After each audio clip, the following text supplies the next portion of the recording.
Hi మమ్మ. ఈరోజు వచ్చేసి ఏసీ గురించి తెలుసుకుందాం. మనకు వేసవిలో చల్లని గాలినిచ్చే ఏసీ ఈ రోజుల్లో లగ్జరీ కాదు అవసరంగా మారిపోయింది. కానీ దీని ఆవిష్కరణ వెనుక ఉన్న కథ చాలా ఇంట్రెస్టింగ్గా ఉంటుంది.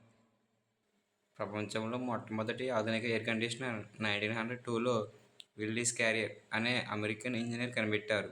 నిజానికి ఆయన ఏసీని చల్లగాలికి కాదు, ఒక ప్రింటింగ్ ప్రెస్లో తేమను నియంత్రించడానికి తయారు చేశారు.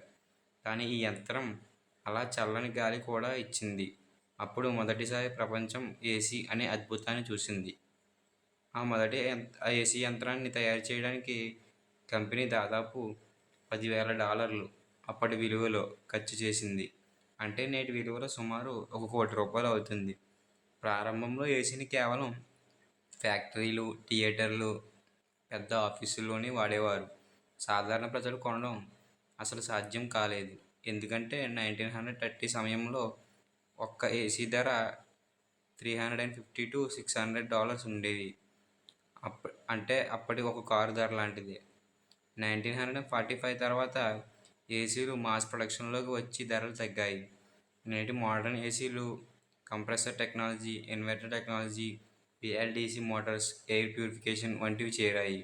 ఒకప్పుడు ₹1,00,00,000 ఖర్చయ్యే ఈ చల్లదనం ఇప్పుడు అందరికీ అందుబాటులోకి వచ్చింది.